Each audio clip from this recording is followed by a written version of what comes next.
La filosofía es algo así como la matemática de las palabras. Filosofar no es ni tan ajeno ni tan difícil. Diálogos en francés, sobre todo en modo geométrico. La refutación de Ahí tengo yo otra pregunta.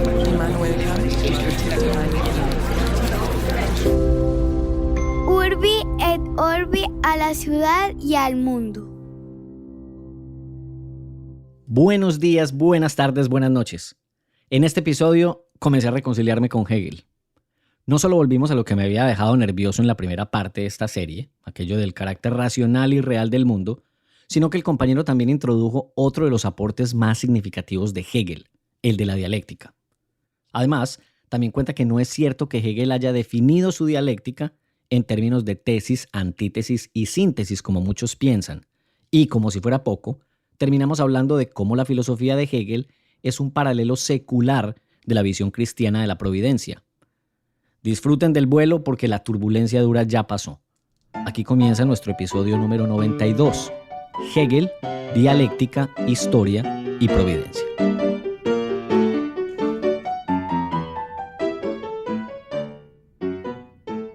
Bueno, vamos a entrarle a esto con todos los juguetes de una vez, pero antes con el saludo cordial para usted, mi querido compañero. ¿Qué hubo, Octi? ¿Estamos listos? Estamos listos para meterle el diente a esto. Rápidamente, una idea de bandera que tiene que ver con esto, con esta serie de Hegel, y es que ha habido una respuesta muy solidaria para con mi situación. No diría yo que actual, espero, pero sí al menos en la situación que terminé el episodio anterior, que estaba un poco confundido. Entonces ha habido gente que ha escrito que también lo ha escuchado varias veces, pero que ahí le va encontrando la comba al palo. Aleida Muñoz nos escribió un mensaje muy bonito. Andrés Díaz también se rió mucho también pues con mi reacción después del minuto 56. Y hubo incluso una oyente que se llama Paula Melissa Pachón, que hizo unos apuntes, compañero, que los vamos a poner en Instagram porque ya me mandó fotos. ¿Verdad? Una maravilla, un map. No, divino esa vaina. No, espectacular. Yo no hice apuntes, pero sí lo escuché otra vez y pienso que entendí un poquito más. Bueno, muy bien, eso Entonces, es un buen indicio. Arranquemos de una vez entonces. Sin Bueno. dato inútil por divertido, porque esta vaina es de cuidado. Yo me siento como en el quirófano, con el perdón de los médicos. Con el perdón de los médicos. Y vamos a proceder sin anestesia. Ah, sí. Entonces, vea pues, yo volví a escuchar la primera parte. Sí. Y quiero darle aquí una rendición de cuentas. A ver, por para favor. ver si de pronto para ver si voy bien. Entonces, uno de los puntos donde más me enredé era en la diferencia que había entre aquello que propuso Kant y lo propuesto por Hegel. Ujú. Entonces usted me decía, la diferencia clara está en que las apariencias para el uno, es decir, para Kant, son solamente aquello que nuestra mente puede leer del mundo o de cómo son las cosas en sí, pero no son las cosas en sí. Entonces usted decía, después de aquello que la mente describe de esa posibilidad real de las cosas, hay algo más a cuyo no podemos acceder, ¿verdad? Sí, o detrás, Yo ahí creo estoy que fue la expresión. detrás, la expresión, exacto, y es muy importante para la pregunta que le voy a hacer ahora, porque para mí eso visualmente es muy importante para entender el concepto, Sí. porque para mí no es detrás, sino antes. Cuando yo le escuchaba a usted eso nuevamente y conectaba con el episodio de Kant, para mí es un velo que está por delante de aquel que está mirando el mundo hacia allá. No sé si eso sea útil en alguna manera para yo poder entender la cosa o si no lo es. Primera parte es eso. Sí, La segunda, sí. Hegel lo que dice es, no hay tal velo, ni antes ni después. El mundo es lo que es. Y esa es la contribución más importante que hizo Hegel, digamos, en su momento y que todavía es vigente y que incluso usted en la primera parte me decía que ha sido también por razones o por cuestiones filosóficas, no religiosas. Sí, sí. ¿Cómo quedé ahora? Ahí vamos acercándonos. Ok, Entonces, bueno, mejor que nos acerquemos y no que nos alejemos. concédame este intento, a ver si logramos dar en el punto con la idea de que nos ocupamos la vez pasada. Ese dicho de Hegel, el Doppelsatz, de que lo real es racional y lo racional es real. Sí. Sí, ok. Ok. Entonces, devolvámonos un segundito y ya llego a su formulación de la distinción con Kant. me voy a atrever a esbozar una historia vulgarmente simplificada de la filosofía, o del pensamiento, o de la actitud del ser humano frente a su mundo. Imagínese estar usted en el mundo de los griegos de Homero, ¿sí? Ujú. Y en el mundo pasan cosas y resulta que hay toda una tradición que atribuye lo que ocurre en el mundo a la voluntad por demás caprichosa de los dioses. Y usted, a través de todo ese aparato teológico, religioso, mitológico, usted puede explicar el mundo, dar cuenta de él. El mundo tiene sentido, tiene un sentido. Y el sentido del mundo está dado por ese marco conceptual a través del cual el griego de entonces se encontraba con ese mundo, ¿sí? Y como ese ha habido muchos otros modelos para entender la realidad, modelos Ujú. que permiten que sintamos que este mundo nuestro tiene un sentido, tiene lógica, se puede entender, se deja entender. Si usted salta una cantidad de etapas y se va hasta la Edad Media, piense en lo que significa ser una persona en el medioevo que ve la realidad por los ojos de la religión, del cristianismo, de la religión revelada. Y de Sí. nuevo, el mundo tiene cabal sentido, ¿sí? Usted puede explicar por qué las cosas son como son, por qué la historia transcurre de la manera como en efecto se da. Usted puede explicar un juego de cosas. Podríamos decir que lo puede explicar todo a partir de ese marco de referencia, de esa forma de interpretar la realidad que le da, por ejemplo, el aparato de convicciones religiosas en un caso o la mitología homérica en otro. En ambos casos, Octi, Hegel diría que una persona que está en ese punto de la historia está en casa en su relación con el mundo. ¿Se acuerda ese concepto Ujú. que propuse hacia el final del capítulo anterior? Heimlichkeit. Sí, Esa sí. característica de que el griego está a gusto, el griego Está como en casa. está como en casa, no se siente alienado de su mundo. Ujú. Ahora imagínense que ocurre la revolución científica del finales del siglo XVI y sobre todo a lo largo del siglo XVII, y nos damos cuenta de que el mundo en realidad no está revestido ni de esa significación teológica, ni de esa estructura mitológica, sino que, para ponerlo en términos muy vulgares, es una suma de corpúsculos, átomos, que entran en colisión unos con otros y producen la realidad que habitamos.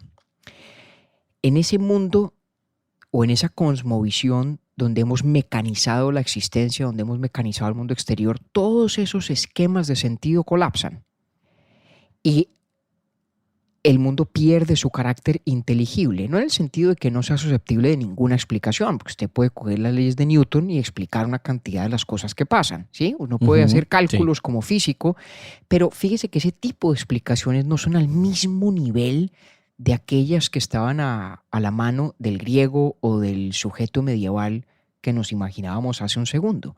Son Sí. explicaciones que no llegan a ese grado, a ese nivel de inteligibilidad, a esa forma de claridad, no tienen ese carácter, podríamos llamarlo marcadamente humano, no tienen sentido en esa acepción mucho más robusta del término. Repito, esto es una historia vulgarmente truncada del pensamiento, pero Sí. se da entonces en ese contexto el debate entre empiristas y racionalistas. Los empiristas insisten, pues sí, el mundo es lo que hay allí. Nuestras leyes de causalidad no podemos predicarlas realmente del mundo porque son inventos nuestros, más o menos, que es lo que dice Hume. Otros racionalistas insisten, no señor, claro que tiene estructura racional, pero con argumentos que se vuelven cada vez más difíciles de aceptar y de asimilar cuando se está de cara a esta revolución científica que nos presenta un mundo mecanizado, tan distinto, tan alieno, es decir, que nos aliena, que nos es ajeno. Y entonces en este drama que me estoy medio inventando, pero no tanto, aparece Kant. Y Kant nos devuelve el sentido de que ese mundo de la ciencia realmente tiene una estructura más humanamente racional, humanamente comprensible de lo que sospechaban los empiristas, en particular Hume. Y nos devuelve ese sentido con mucho éxito, pensaba el propio Kant, pero con un costo enorme. y es la bifurcación del mundo en dos facetas o en dos planos de la realidad, las apariencias y las cosas en sí mismas. Entonces, ¿Puedo Kant decirles nos dimensiones devuelve- o no? ¿Cómo? ¿Puedo decirles dimensiones o no? Puede decirles dimensiones, Ok. sí, perfectamente.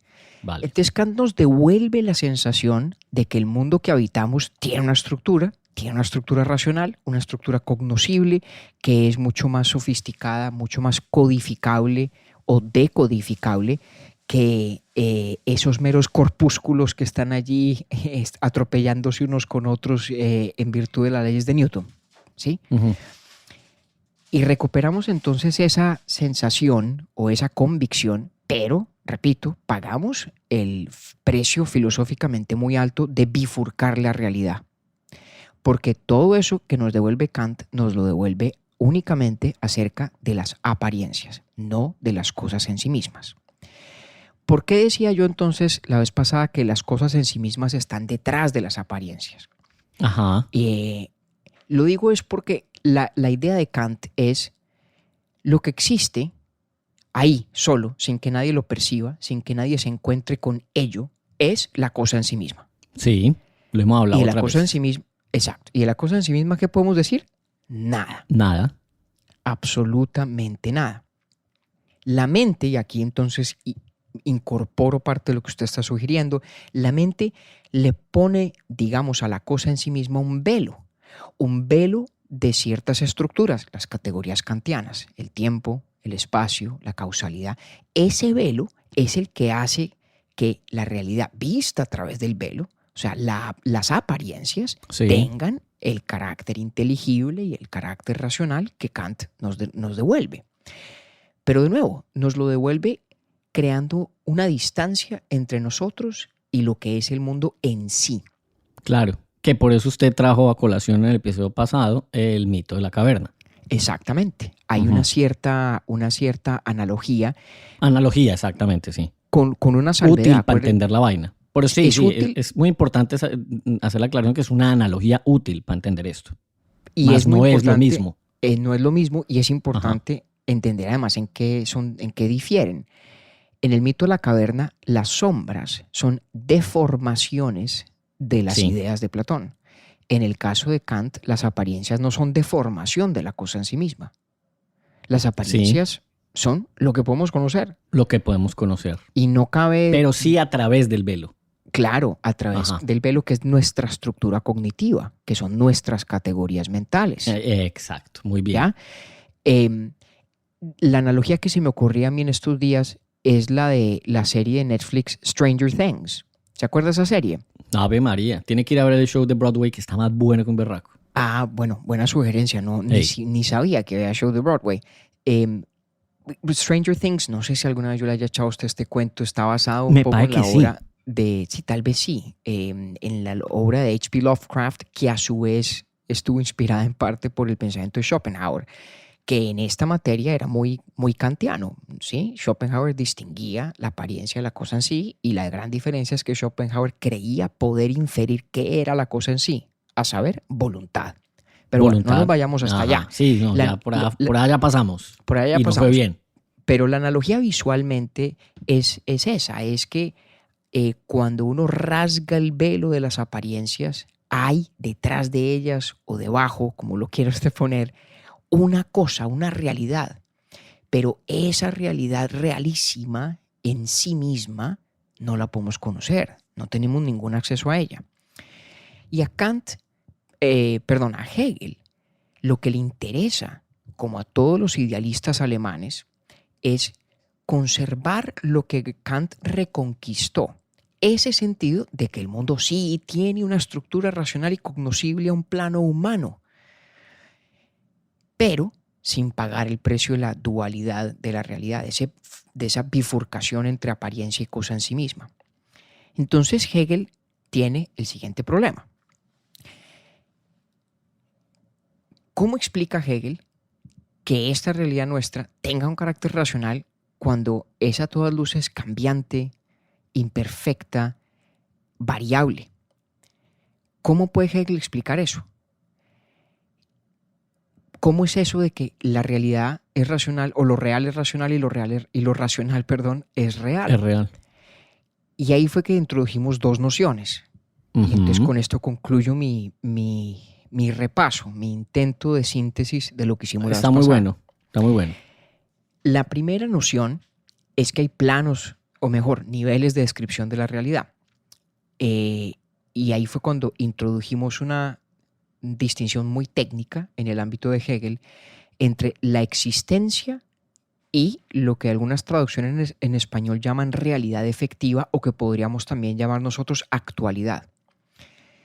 De hecho, me gusta más actualidad, ¿sabe? Usemos Actualidad me actualidad. parece mejor. Yo me he Distingamos, enredado con efectiva. Como Eh, que apenas me dijo actualidad, la agarré más rápido. listo. Entonces, usemos eso, la distinción entre existencia y actualidad.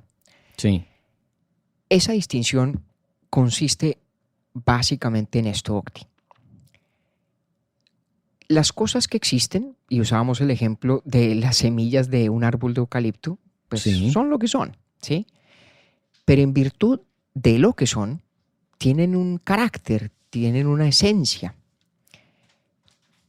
La semilla de eucalipto tiene el carácter de, dadas todas las condiciones propicias, convertirse en un árbol de eucalipto.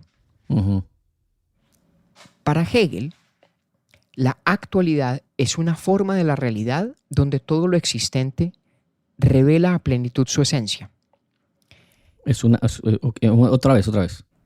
Cuando Hegel habla de actualidad, Ujú.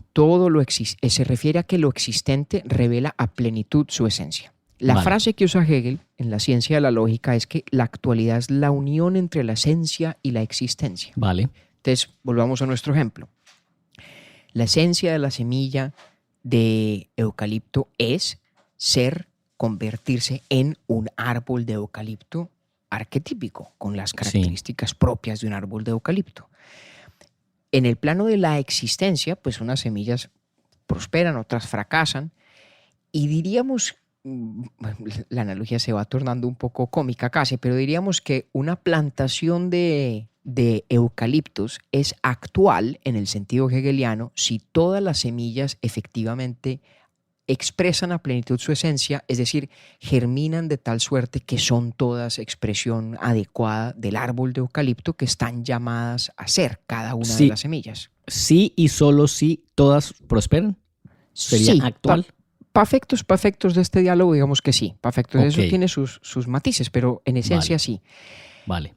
La realidad es lo que es, pero puede ser más o menos actual en ese sentido. La existencia es lo que es, pero lo que existe puede acercarse más o menos a su actualidad, es decir, a la plena manifestación en el plano de la existencia de la esencia de cada cosa. Dadas ¿Ya? las posibilidades. Exactamente. Cuando Hegel dice todo lo real es racional y todo lo racional es real, está hablando de realidad efectiva, y podríamos, por lo tanto, en esta terminología que estamos usando esta vez, más bien reformularlo como todo lo actual es real y todo lo real es actual. Perdón, Perfecto. todo lo actual es racional y todo lo racional es actual. Todo ¿Ya? lo actual es racional, todo lo racional es actual. Y todo lo actual Solo es me racional. queda, solo estoy cojeando en una cosa. Dígame. Porque y me acuerdo que usted decía eso en la primera parte, que muchos incluso dicen que por esta postura u otras, no sé, se decía que Hegel era pues el padre del totalitarismo. ¿En qué Exacto. cojeo? En el sentido de por qué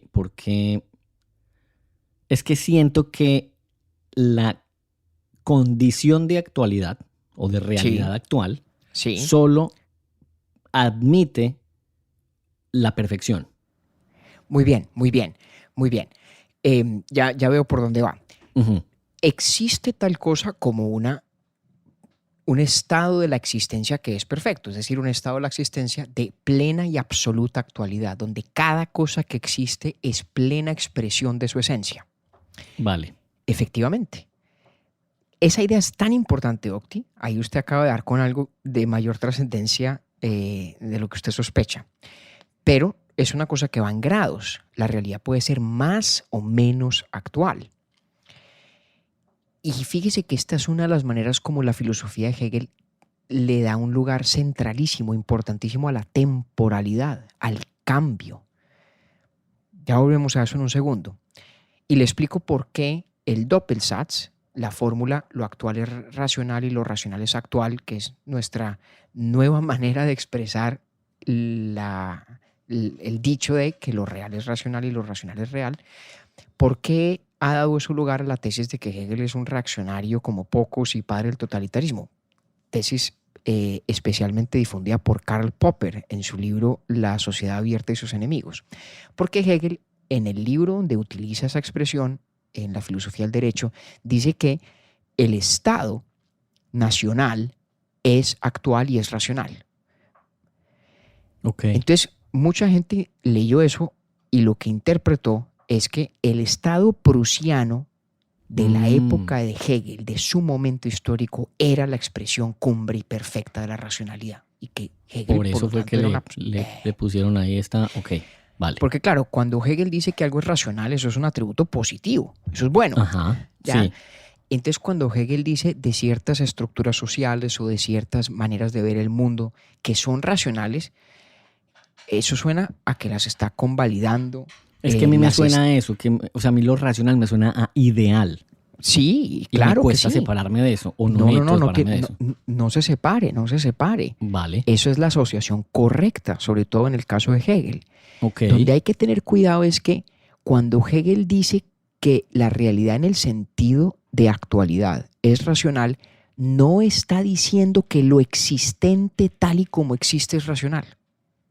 ¿Sí ve la importancia de la distinción entre la existencia y la actualidad? Lo que Hegel está diciendo es que en lo que existe hay allí una esencia de las cosas, una naturaleza de las cosas que se puede llevar a perfecta expresión, y solamente cuando se lleva a perfecta expresión es actualidad, y solamente cuando es actualidad podemos proclamarla como plenamente racional. Entonces, volvamos al principio, o bueno, no al principio, pero donde dijimos esto.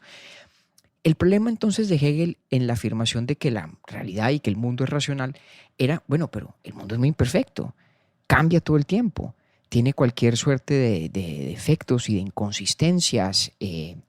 ¿Cómo es posible que a eso lo llamemos racional?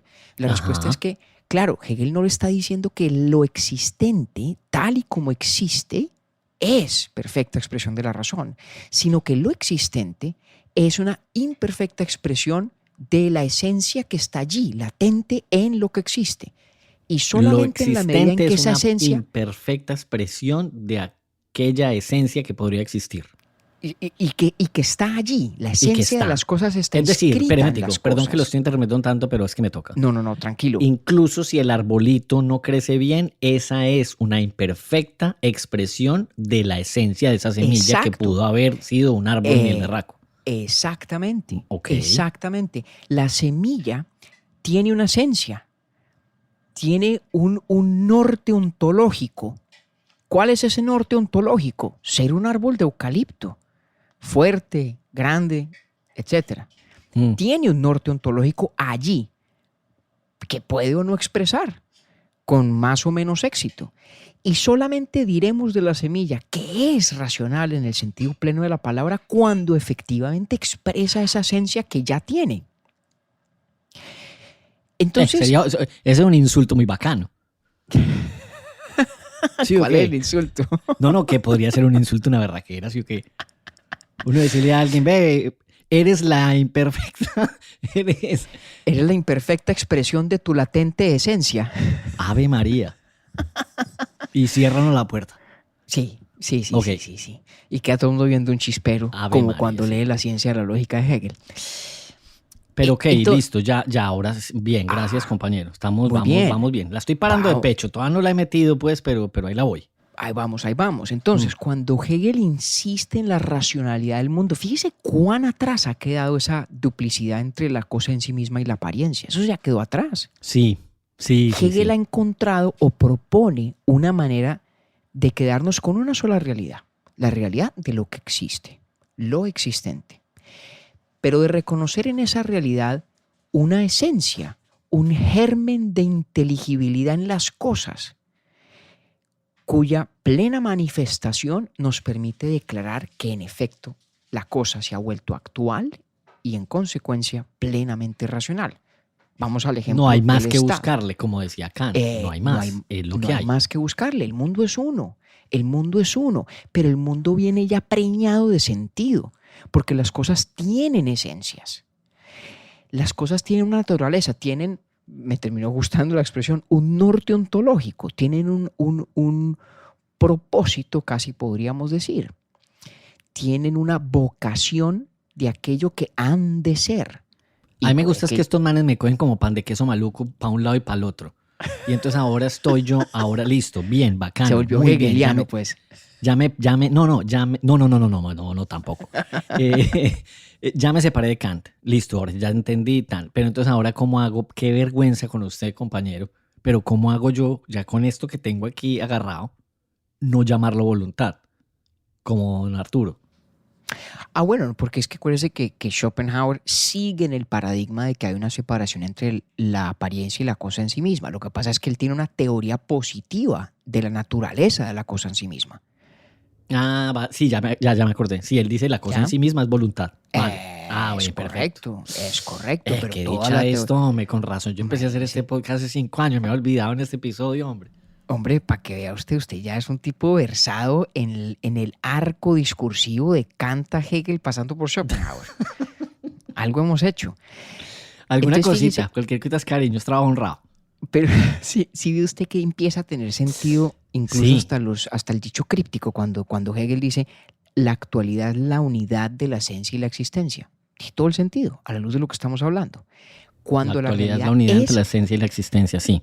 Cuando la realidad es actualidad, es porque lo existente expresa cabalmente la esencia que está allí de plano, de entrada. Por eso el agua moja. Si quiere ponerlo así, para reivindicar su agua moja, bien puede, hágale. Pero Bien, sí, yo creo que hágale. sí, hablando en serio. No, pero sí. Ahí está. Y en el fondo, también aludí yo a esto muy brevemente en el episodio anterior. Lo que Hegel está fraguando es una resurrección de Aristóteles, filosóficamente hablando. Sí. Y permítame Usted mandó a don esta- Andrés para Aristóteles, de hecho, a don Andrés Díaz. Es que Yo es no muy me fui para allá. importante, muy importante. Mire esta breve digresión histórica. Cuando Platón trata de explicar la estructura inteligible del mundo, Platón postula unas ideas que no están en el mundo. El mundo está plagado de imperfectas copias de las ideas. ¿Cierto?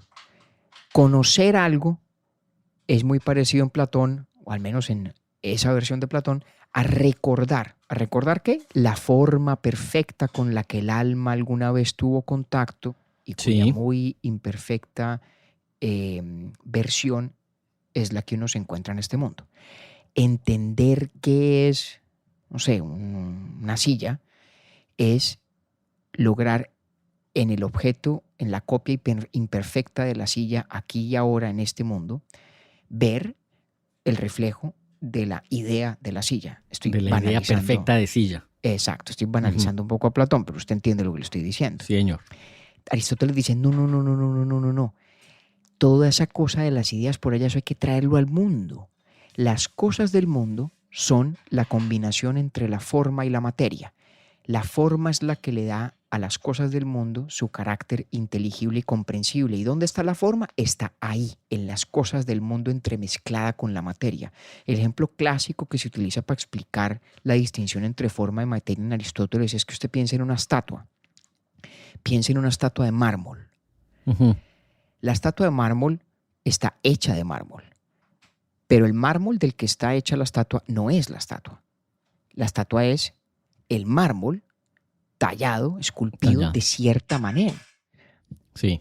Es perfectamente comprensible la idea de que está el mármol como objeto, como materia, y a esa materia le ha dado usted la forma de la estatua. Y la forma es de verdad, existe, es real. Lo que pasa es que usted la forma no la puede sacar del objeto. Usted no puede De extraer la forma escultura de la escultura que en efecto está hecha Claro. en mármol.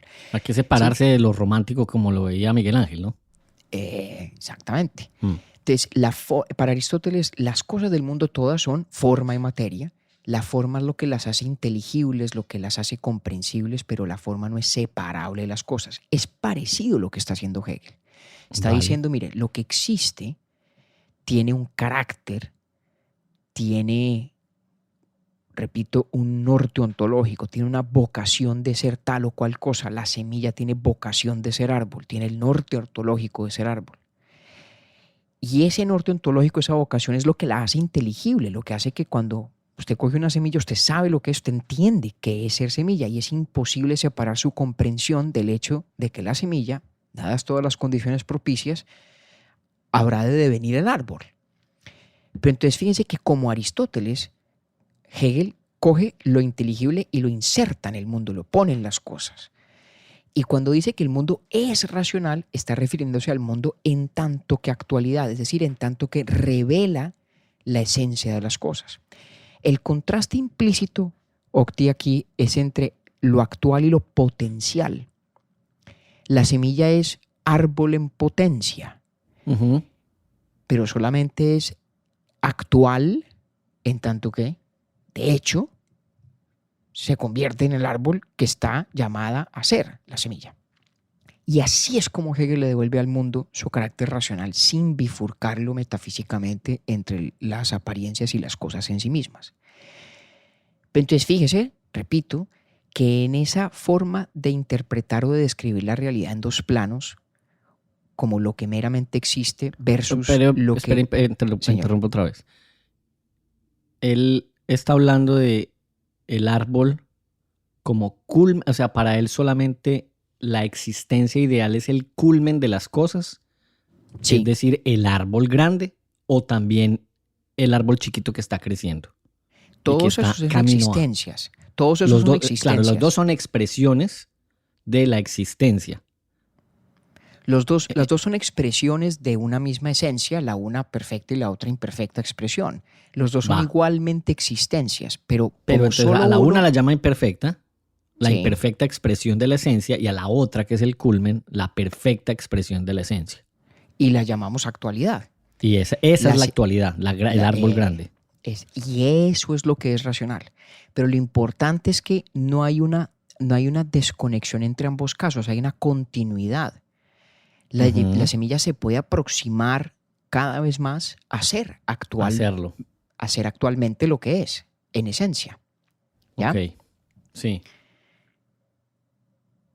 Por eso actualidad es la unión entre esencia y existencia. Es que todo lo existente revele su esencia. Entonces, cuando Hegel, volvamos al caso del Estado, cuando Hegel dice que el Estado moderno o el Estado nacional es racional, lo Ujú. que está diciendo es que hay una cierta esencia del Estado nacional, un carácter, que de manifestarse a cabalidad, efectivamente sería un estado racional de la organización social. No está diciendo que el Estado prusiano concreto en toda su minucia de su tiempo fuera la expresión cumbre de la razón en el ámbito de las instituciones políticas.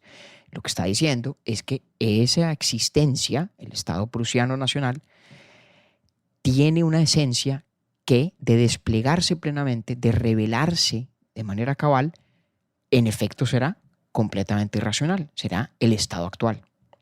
¿Ya?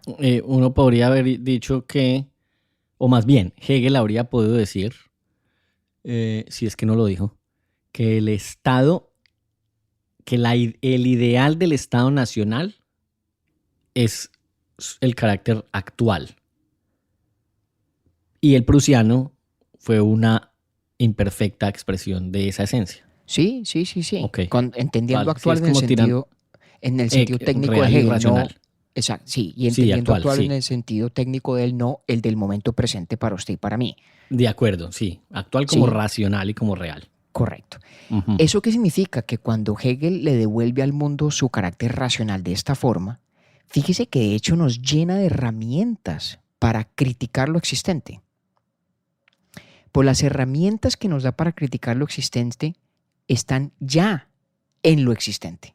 Son esas esencias imperfectamente reveladas en el carácter de lo que existe, pero que están allí como esencias. Es lo que en filosofía se llama la crítica inmanente, que es toda una forma de hacer filosofía derivada de Hegel. Cuando la gente dice, mire, aquí hay una institución o acá hay alguna práctica que si logramos captarla en su esencia, lo que propone es A, B, C o D. Y las expresiones concretas existentes de la práctica o de la institución del caso pueden ser bastante imperfectas a la luz de esos estándares internos a la práctica o la institución existente. Esa es la crítica inmanente. Cuando uno dice, mire, el Estado, en el caso de Hegel, el Estado moderno, el Estado nacional, tiene estos atributos en su esencia, esto es lo que es, esto es lo que propende hacer, esto es su norte ontológico, pues yo con ese norte ontológico me puedo volver a criticar todas las características concretas del Estado prusiano existente. ¿Por qué? Porque no es actual, no ha llegado a su actualidad, no ha llegado a la plena manifestación y expresión de la esencia que en efecto tiene allí, de manera implícita, en potencia, inmanentemente. Sí. Esto todo es una cuña para los que estén interesados a favor de una cierta lectura de Hegel, que la mía no es solamente la mía, que es muy distinta de esa tradición que lo presenta como un filósofo reaccionario por excelencia, que no creo yo sea la lectura correcta de Hegel. Pero entonces, logramos con eso, Octi, explicar, cree usted, a satisfacción suya, la idea de que lo real es racional y lo racional es real en el sentido de actualidad, o sea, lo real entendido como lo actual, que es un poco más exigente, por llamarlo así, que lo meramente existente. ¿Tiene sentido la cosa hasta ahí? Sí, señor. ¿Usted cree que yo le encontré el sentido? ¿Cómo me siente? No, yo creo que sí. Usted, Sí. Usted en eso nunca me caña. Si se No, siente, ¿para qué? Si siente que va, es porque vamos. Voy. No sé si Entonces, voy al simposio hegeliano de La Mancha, pero Está listo, pero maestro, voy. está listo. Eh, Y con eso, déjeme entonces insertar ahora el otro gran concepto, que es tal vez el que primero se le viene a la mente a muchos en el contexto de Hegel, que es el de la dialéctica. Incluso a mí, sin tener idea de qué es eso. Pero por eso el hombre es famoso, ¿no? Claro, eso es como que uno le digan Platón, las ideas, Kant, el imperativo categórico, Hegel, la dialéctica. Una primera Los precisión. gigantes del vallenato del santo cachorro. Ay, Octavio, por Dios. Sea serio, hombre. Hay gente que dice que la dialéctica de Hegel es la idea de tesis, antítesis y síntesis. Sí, también lo he escuchado. Déjeme muy rápidamente precisar que Hegel jamás usó esas expresiones para definir la dialéctica. Esas expresiones son de Fichte, no de Hegel. No jodas. Sí, es la manera como se Fichte. las achacan bastante al hombre. Pero muchísimo. Pero Hegel nunca definió su dialéctica en términos de tesis, antítesis y síntesis. La idea de la dialéctica es lo siguiente. En el capítulo pasado explicaba yo, Octi, espero ahora sea más claro por qué. Para Hegel, la lógica es una ontología. Las leyes de la razón, las leyes del pensamiento son, a su vez, las leyes de la realidad.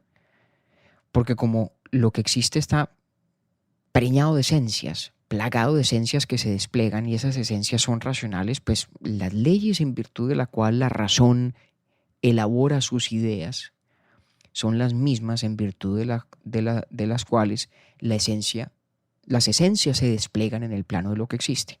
Decir que el mundo es racional, en el sentido de Hegel, no es otra cosa que decir que las leyes del pensamiento, la lógica, son a su vez las leyes del mundo, la ontología. La lógica es una ontología.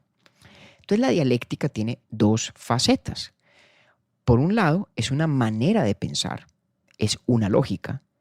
Por otro lado, es una caracterización de lo que existe, porque toda lógica es una ontología. Cuando usted piensa en la dialéctica como una manera de pensar, se trata del principio de contradicción. Hegel dice que todo lo que existe tiene en sí un carácter contradictorio. Y ese carácter contradictorio de las cosas, como el carácter contradictorio de los conceptos, de las nociones, es el que las estimula al cambio y al devenir. Voy a tratar de explicarme un poquito mejor.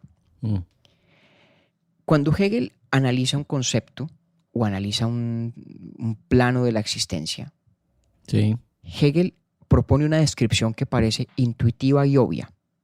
Y siempre lo que su filosofía busca hacer es develar en esa descripción una contradicción que conduce a redescribir o el concepto o la cosa de una manera muy distinta.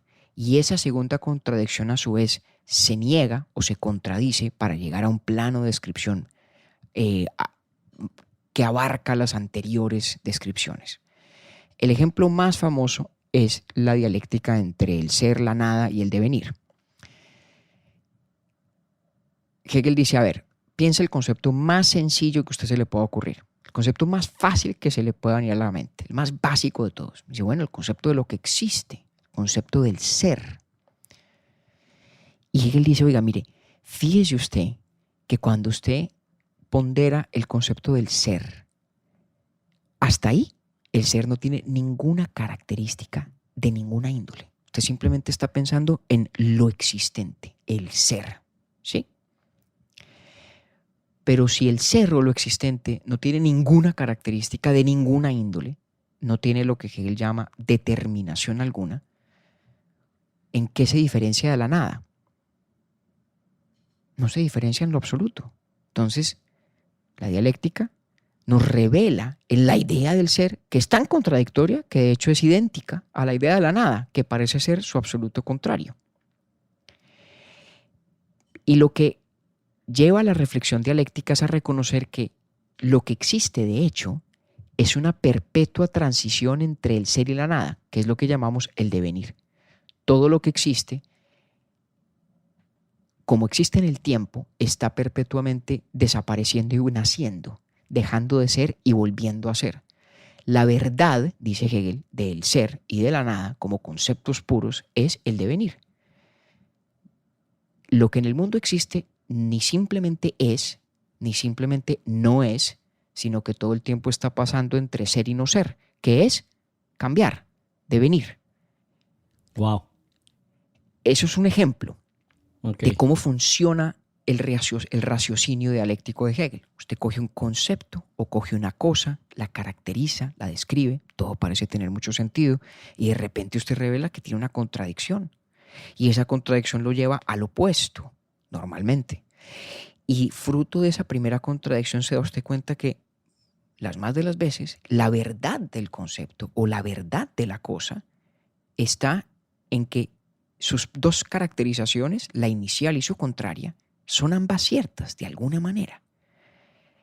El ejemplo es este que le pongo. La idea del ser termina siendo idéntica a la idea de su contrario, que es la nada, y la verdad de ambas, la realidad de ambas, es que todo lo que existe está perpetuamente entre ser y no ser, que es cambiar, que es devenir, que es existir en el tiempo. Toca bien de cerquita entonces el concepto de la transformación de la energía, ¿o qué? No necesariamente el de la energía en concreto, pero es uno de muchos. Para Pero Hegel, lo puede, pero digamos lo considera o cabe ahí. Sí, Hegel, acuérdese que Hegel habló de todo. Todo ¿no? aquello Hegel, que tenga incluido el cambio en sus propiedades, pues obviamente encarna las propiedades del ser y de la nada. correcto. Uh-huh. Y ese tipo de análisis Hegel lo despliega en toda suerte de ámbitos. Incluso en el caso de la historia, incluso en la historia de la filosofía, en la historia de la religión, en la historia del arte, pero fíjese, en la historia de. La dialéctica hace que la temporalidad, el cambio, tenga un rol absolutamente central en la filosofía de Hegel como no lo había tenido en ninguna otra. Esa es tal vez, en mi concepto, la mayor innovación filosófica de Hegel. Hacer de la temporalidad el eje de la manera de filosofar. Y no temporalidad únicamente en el sentido del tiempo real nuestro. Temporalidad también en un sentido lógico. Cuando hacemos un análisis que nos lleva de un concepto a su contrario y al siguiente, es una sucesión conceptual que no es que ocurra en el tiempo, ocurre en el tiempo de la mente de quien reflexiona, pero lo temporal no es el carácter importante, sino el carácter progresivo. Hay una progresión. Y eso, espero usted lo esté percibiendo, Octi, tiene ciertos ecos con lo que veníamos hablando acerca de lo existente versus lo actual, de cómo las existencias del mundo pueden ir aproximándose a la perfecta manifestación de su esencia que las vuelve actuales. Para Hegel, la razón en el mundo se va desplegando en el tiempo. Se va revelando a medida que lo existente se aproxima a su actualidad, a la cabal y plena manifestación de su esencia. Y ese proceso es un proceso a su vez racional, es un proceso dialéctico, porque opera desde la lógica de las esencias mismas de las cosas, desde la lógica de nuestros conceptos que llenos ellos y ellas, las esencias de las cosas, de contradicciones, están en perpetuo movimiento. Entonces Hegel es un tipo que puede hacer cosas como las siguientes, Octi. Hegel es un tipo que puede decir que en el marco de la historia del pensamiento, por ejemplo, hay una dialéctica de las nociones de libertad, donde hay una idea de libertad que aparece en un momento dado, que va revelando sus contradicciones y esas contradicciones la van conduciendo a otra forma de expresar o manifestar la libertad que a su vez va evolucionando. ¿Sí? Todo tipo de instituciones, de concepciones, de prácticas de la historia de los seres humanos para Hegel son un proceso dialéctico vivido en carne propia, en el plano de la existencia, un proceso de conceptos ir revelando sus contradicciones que conducen a un siguiente momento que tiene sus propias contradicciones que conducen al siguiente y así sucesivamente. Entonces, para Hegel, no solamente hay una inteligibilidad del mundo en sentido intemporal, en el sentido de que todo lo que existe tiene esas esencias que definen el estándar de la actualidad, de lo que sería una versión actual de la realidad, sino que además tiene inteligibilidad temporal. Y Hegel en eso es el papá, verdaderamente es el papá de la filosofía de la historia y de la historia de la filosofía, de ambas. Para Hegel, entonces, demostrar que el mundo es racional no es cuestión de proponer un argumento abstracto, es cuestión de hacernos ver en su análisis de la realidad, del mundo, de nuestros conceptos y de nuestra propia historia, hacernos ver que todo eso expresa una dialéctica que es la misma en todas partes. Hegel nunca le da a usted, Octi, un argumento abstracto de por qué la dialéctica es la estructura del mundo. Hegel lo que hace es mostrársela. Entonces le muestra la dialéctica del ser a la nada al devenir. Le muestra la dialéctica de la historia de la religión. Le muestra la dialéctica de la historia del arte. Le muestra la dialéctica de la historia de la filosofía. Le muestra la dialéctica de los diferentes modelos del conocimiento humano. Le muestra una cantidad de dialécticas. Y se las pone enfrente. Y es como quien dice, oiga, ¿no ve usted cuánto sentido todo tiene? ¿Y no ve usted cómo el sentido que tienen las cosas es todo en el fondo el mismo? El sentido de esa lógica que él llama la dialéctica. Entonces, cuando Hegel busca reivindicar la racionalidad del mundo sin el dualismo kantiano, dejando atrás la diferencia entre las apariencias y las cosas en sí mismas, lo hace, repito, con esos dos instrumentos. El primero, la distinción entre lo existente y lo actual, entre lo que está allí meramente y lo que sería la expresión o plena manifestación de la esencia de las cosas que están allí. Uh-huh. Y de la dialéctica, como, digamos, en inglés diríamos el blueprint, como el mecanismo básico o esencial de todas las esencias, de todos los conceptos, de todas las prácticas en su manera de evolucionar y de cambiar. El cambio, el devenir, el progreso de las cosas en el tiempo y en sus secuencias lógicas no es accidental, es perfectamente inteligible y obedece todo a una misma lógica, la lógica de la dialéctica hegeliana. Paro ahí. Wow. ¿Cómo vamos? No, pero bien. Bien. Es una vaina berraca, ¿eh? Y entonces el hombre escribió cuánta dialéctica se le ocurrió, pues, ¿o qué? Total. Y claro, como fanático de su propia convicción, hay unas dialécticas más forzadas que otras. ¿Cuáles son muy forzadas?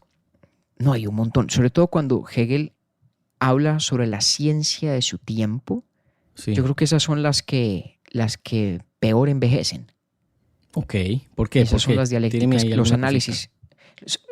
Envejecen mal porque es que en el caso de la ciencia es muy difícil comprarle a Hegel la tesis de que lo que hay allí desplegándose es una misma lógica intrínseca. Hombre, uno en eso tiene un apego muy moderno al hecho de que los descubrimientos de la ciencia son cuestión empírica.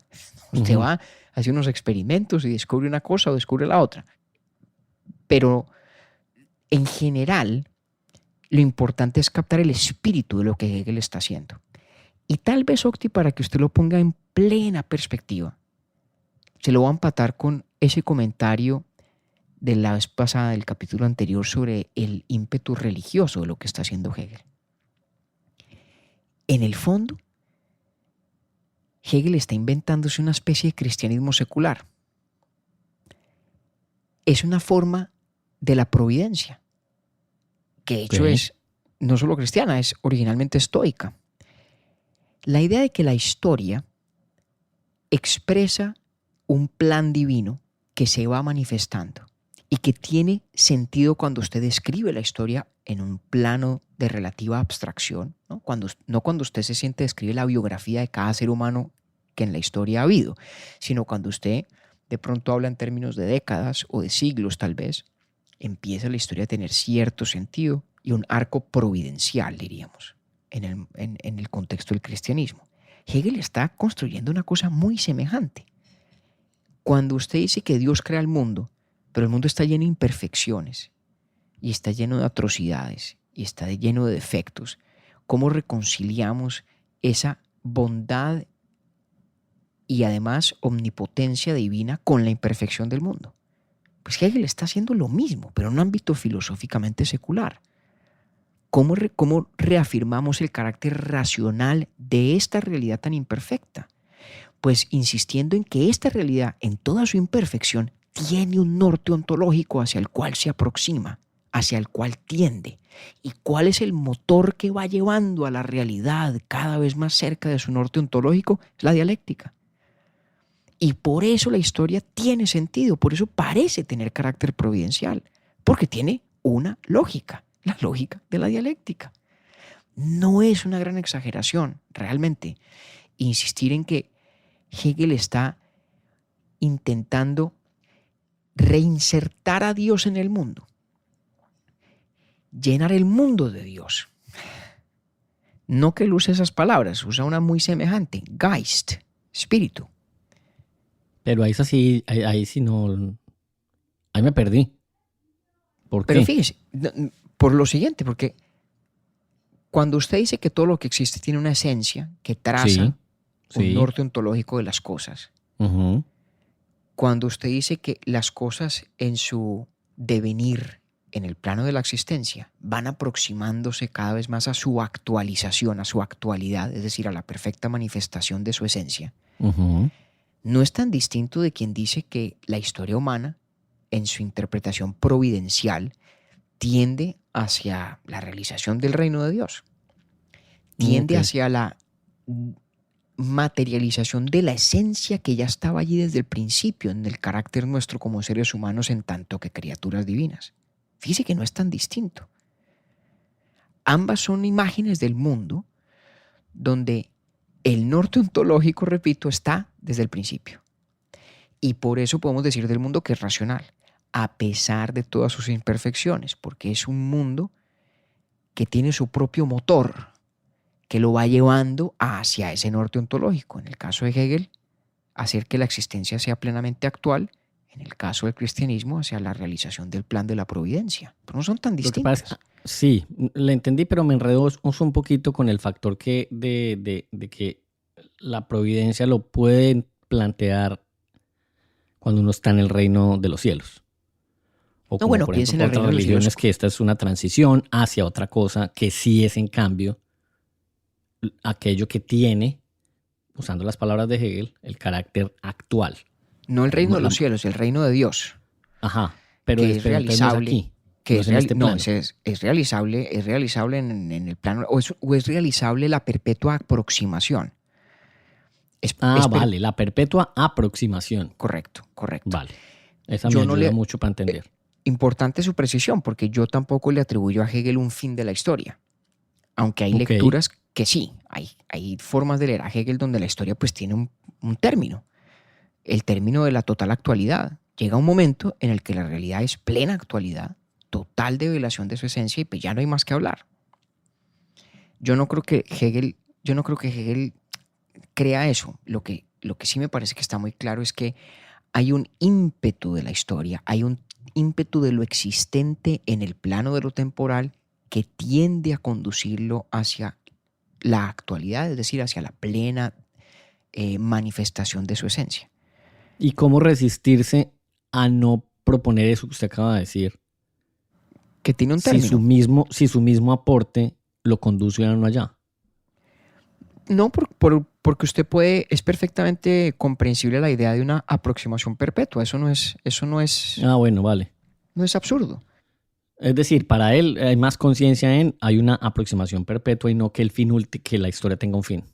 Yo creo eso. Ya. Hay Es otros bien delgada lectores. la línea, ¿no? Interesante, porque es bien Sí, delgadita. lo es. Sí. Y le pongo la estocada final en esto, Octi. Y ahí sí con eso terminamos de pintar el cuadro más general y más macro de la cosmovisión hegeliana. Ok. Ya le metimos el carácter racional de la existencia, le metimos la viabilidad de ese carácter racional en la separación entre lo meramente existente y lo actual como expresión de la esencia que está latente allí en lo que existe. Ya le Sí. metimos la dialéctica como el motor que da cuenta de cómo la existencia se va aproximando hacia su actualidad. Ya le metimos todo eso. Nos falta un detalle. No hay cosa más propiamente racional en el mundo que la razón comprendiéndose a sí misma. Mm. Lo más importante de la visión hegeliana, no lo más importante, pero una de las piezas más importantes de la visión hegeliana de la historia y del mundo y de la filosofía es que entre más nos aproximamos a esa actualidad plena de lo que existe, más la razón se hace consciente de sí misma. ¿Y eso qué significa? Eso significa la filosofía captando todo lo que estamos diciendo y por esa vía captándose a sí misma. Ah, publicidad política pagada. Ah, exactamente. Hegel, en su propia teoría, Hegel es el punto más alto al que hemos llegado en nuestra aproximación a lo actual. Es la escritura de la obra de Hegel. Cuando Hegel se sienta y escribe la fenomenología del espíritu, podríamos describir eso en términos hegelianos como la razón descubriéndose a sí misma, que es la más perfecta manifestación de su esencia. Porque Hegel es un instrumento de la razón. O sea, la razón está en fenomenología Hegel. del espíritu es la expresión más cercana a el estado ideal. A la plena racionalización del mundo, ¿correcto? Vale, sí, ok. Sí, exacto. Sí, Entonces, sí. toda la filosofía de Hegel, Por eso es tan enredada. además, y también por falta de editor, pero entonces todo el ímpetu de la filosofía hegeliana, primero le da a la filosofía misma un estatus históricamente trascendentalísimo. Porque dice, mire, sin duda. a lo que propende la racionalización progresiva de la realidad es a que la razón se comprenda a sí misma. Y el momento en el que la razón se comprende a sí misma es cuando a Hegel le hicieron clic estas ideas y las puso en papel. Ese es el momento cumbre de la razón comprendiéndose a sí misma. Estoy un poco caricaturizando, pero no tanto. No, la está poniendo es muy borgiana, pues, esa lectura, además. Pero, y es que es así, de verdad. De verdad que es así. Cuando Hegel se ve a sí mismo como el instrumento por medio del cual la razón se comprende a sí misma, wow, fuera de que ahí hay un cuento borgiano, usted lo ha dicho perfectamente, hay también una cúspide de la historia de la humanidad. En ese esfuerzo por aproximarse siempre, cada vez más, a comprender el carácter inteligible del mundo. Y ya ve usted cómo en la filosofía de Hegel, al menos su interés está perfectamente plasmado, el de volvernos a hacer sentir que estamos en casa. Porque cuando uno lee a Hegel, uno queda con la sensación de que todo tiene sentido. Y que todo es parte de una misma lógica, en el marco de un mismo sistema que le da el mismo carácter de inteligibilidad a todo lo que ha sido, es y será. Hegel lo que quiere es volvernos a poner en un estado de Heimlichkeit, como el que gozaban los griegos antiguos, como el que disfrutaban entonces los sujetos medievales en su cosmovisión cristiana del mundo, pero de este lado de la razón, Y por eso su filosofía es tan ambiciosa y tan difícil, porque el propósito que se traza, no es de poca monta. De acuerdo. Ok. Carnudo. Hombre, es mi mejor esfuerzo, mi mejor intento por tratar de transmitirle a usted de qué va esto de Hegel, cuál es el impulso, cuál es lo que Bertrand Russell llamaba el inner citadel, la ciudadela interna de ese aparato complejísimo y lleno de vericuetos que es el pensamiento hegeliano. Pero yo creo que este es el núcleo. Ok. ¿Y entonces qué me guardó para la última parte? Para la última parte le guardé un argumento o un par de argumentos específicos de Hegel de los que vamos a hablar un poco más a la manera de cómo hablamos de Fichte, por ejemplo. Ya. Que ya son argumentos específicos, creo que los va a entender mucho mejor a la luz de todo lo que hemos estado hablando, porque son, como todos los argumentos hegelianos, aplicaciones de la dialéctica. Pero ya hasta aquí vamos con el esbozo sistémico y sistemático de la cosa. Pero este es como el paisaje amplio, visto desde bien arriba, de por dónde va la cosa con Hegel. Bueno, pues termino más tranquilo, menos ofuscado. Bueno, vamos. No, está bueno, está bueno. Es que ahí muy es donde interesante. ahí se prueba la teoría de esto. Hay que mascarle para poder entrar. Claro, hay que darle. Mm. Hay que Ya darle le con dije un mucha dato paciencia. mal que no, a usted no le va a interesar, pero es que yo sé que por ahí me van a hacer bullying porque el Santo Cachón no es de los gigantes del vallenato, es de los embajadores vallenatos. Entonces de una vez, para que Muy no, para importante. ahorrarme ahí el regaño por ahí de algún vallenatólogo. Muy importante la precisión. Muy importante. Entonces, bueno, no, me gusta la ruta. Es una nota. Y de a verdad, este antes de tipo. terminar, pensé en varios momentos en Borges, en muchos momentos de esta Claro. conversación. Claro. Y yo lo puse en nuestro boletín del capítulo 1. Sí, Hay un libro muy bueno de Alexandre Kojev que se llama Introducción al Pensamiento de Hegel. No en todo concuerdo yo con su lectura de Hegel, pero es de las más borgianas de las lecturas de Hegel. Y él sí que hace énfasis en esta idea de que la filosofía hegeliana encuentra en la persona de Hegel con pluma en mano escribiendo la fenomenología del espíritu la máxima expresión o el punto cumbre de la historia humana. Esa sí que es una idea muy de Kojev y que tiene todos sus rasgos borgianos. qué berraquera. Bueno, Bueno, señor, nos falta la última. nos falta la última, Para pero bueno, seguir. Pero ahí vamos y- bien. Pues, pucha, Octavio, después de que nosotros hemos hecho Kant, Schopenhauer, Nietzsche, Hegel, nada, aquí ya no nos da miedo nada. Mejor dicho, es que no me la creo. Aprovechemos para casi nunca en los créditos está la publicidad para el newsletter, para el boletín, pero no hace rato no lo publicitamos en la conversación. La gente muchas veces se va cuando termina la conversación. Nosotros en Sí. cada nuevo episodio, el compañero redacta un newsletter o un boletín que da cuenta del episodio. Él pone muy juicioso enlaces a documentos o libros que estudiamos para hacer el episodio, describe un poquito, hay avisos parroquiales. No prometemos solo mandarlo estrictamente cuando estrenamos un nuevo episodio y gratis. Gratis es muy barato. Ah, sí, total. Entonces ahí Al que está le en interese, Instagram o en sí. nuestra página, urbietorbipodcast.com. Ahí se pueden inscribir y lo llegan y está. Y la verdad que está bueno porque, ¿qué pasa? El compañero recomienda ediciones muy buenas, tanto en inglés como en español, cuando eso es eso posible. Entonces eso hay mucha gente que le gusta bastante, ahí me incluyo. Hombre, sí, está bien de vez en cuando mentarlo. Sí. Octi, pues un placer y gracias, como siempre. No, a Usted, usted, compañero. usted generosamente me deja a mí a veces envalentonarme con unos despropósitos como el del tratar de explicar a Hegel en un par de horas. Y al menos para mí son de gran elucidación interior propia, porque este esfuerzo me enseña a mí más de lo que usted sospecha, yo creo. Hombre, no, muchas gracias por la paciencia también, porque a veces es que pues, se me pega la aguja, hermano, porque pues, eso es así. No, pero bueno, Pero a quién no con este personaje. Estamos, en eso no está usted solo y lo lo acompaño yo seguimos, también. no, lo seguimos disfrutando mucho. Compañero, nos vemos entonces en 15 días. Un abrazo Bueno, grande. maestro, papá esa. Un abrazo, Octi.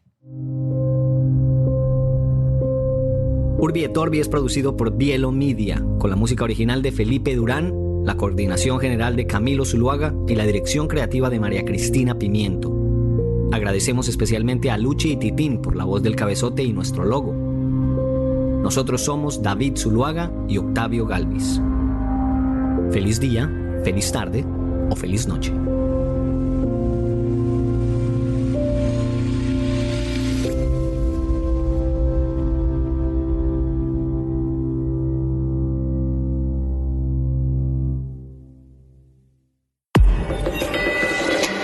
Hielo.